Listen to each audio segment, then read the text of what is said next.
ये एक बहुत एस्टैब्लिश्ड प्रिंसिपल है सिर्फ पाकिस्तान में नहीं दुनिया भर में कि जो भी आपका इदारा होता है जो कानून साजी करता है, जो आपके इलेक्टोरेट की नुमाइंदगी करता है, आप उनसे मैलिस एट्रीब्यूट नहीं कर सकते। और इस केस में तो बिल्कुल मैं जस्टिस मंसूर अली शाह से इत्तेफाक करूंगी, बल्कि हमारा आइन भी यही कहता है, उसकी यही तशरीह हो सकती है कि सुप्रीम कोर्ट सिर्फ उन कवानीन को स्ट्राइक डाउन कर सकती है जो फंडामेंटल राइट्स के खिलाफ हों। हम कह सकते हैं कि जो कवानीन हैं वो बुरे हैं, हम कह सकते हैं और बेहतर कवानीन बन सकते थे, लेकिन ये अदालत का काम नहीं है कि वो गाइड करे पार्लियामेंट को कि किस तरह बेहतर कानून साजी हो सकती है। उनका जो इस पे रोल है वो सिर्फ ये है कि अगर कोई कानून बनता है जो फंडामेंटल राइट्स के खिलाफ है, वो उस पूरे कानून को या उन प्रोविजंस को जो फंडामेंटल राइट्स के खिलाफ हैं उनको स्ट्राइक डाउन करे। तो मेरा ख्याल है ये तो बहुत दो बुनियादी बातें हैं, इस पे तो सबको अग्रीमेंट होनी चाहिए।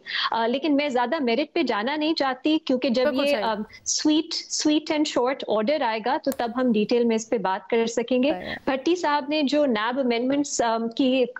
समरी दी है, मैं उससे भी इत्तेफाक नहीं करती। और भी बहुत सी अमेंडमेंट्स थी जो बेहतर थी, जिस तरह उन्होंने डिस्क्राइब किया है, मैं सिर्फ ये कहना चाहती हूँ ऑन द रिकॉर्ड,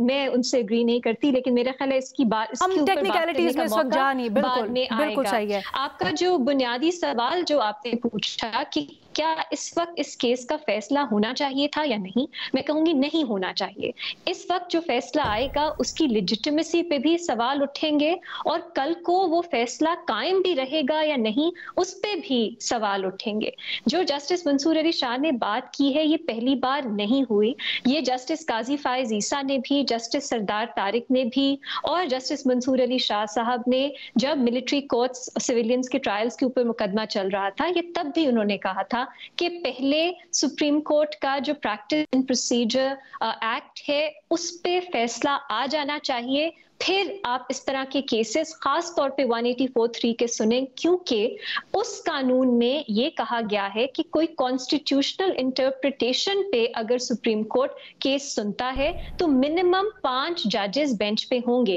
इस बेंच पे 3 जजेस हैं, तो कल को अगर वो कानून जो है उस पे ये फैसला आता है कि वो कॉन्स्टिट्यूशनल है, वो वैलिड है, तो क्या हैसियत रहेगी उन केसेस की जो उस कानून के खिलाफ जो हैं सुने गए थे, जो प्रोसीजर उस कानून में दिया गया है उसके खिलाफ प्रोसीजर में सुने गए थे। ये हमेशा एक सवाल रहेगा, तो एक गैर यकीनी की सिचुएशन रहेगी। तो क्यों ना पहले उस केस का फैसला आ जाए, उस कानून पे हतमी फैसला आ जाए, फिर आप ये केसेस सुन सकते हैं। लेकिन अनफॉर्चुनेटली अलीना, हम ये देख रहे हैं कि चीफ जस्टिस साहब को सूट करता है, उन्होंने स्टे ऑर्डर दिया हुआ है, उनके इख्तियारात हैं वो वैसे ही हैं जैसे उस कानून से पहले थे, और हम देख रहे हैं कि ये supreme court chief justice Bandial के अंडर स्टे ऑर्डर्स पे काम कर रही है। जैसे हम कहते थे पीटीआई ऑर्डिनेंसेस पे अपनी हुकूमत चला रही है, ये सुप्रीम कोर्ट स्टे ऑर्डर्स पे कोर्ट चला रही है। कमीशन ऑफ इंक्वायरी भी एक बनी थी इंडिपेंडेंस ऑफ द जुडिशरी के मामला असेस करने के लिए, वो भी स्टे ऑर्डर दे के बंद कर दी गया उसका काम। ये भी इतना एक फंडामेंटल कानून है, ये कह के स्टे ऑर्डर दे दिया गया कि नहीं ये अदलिया की आजादी के खिलाफ है। इस तरह तो काम नहीं होता लीना,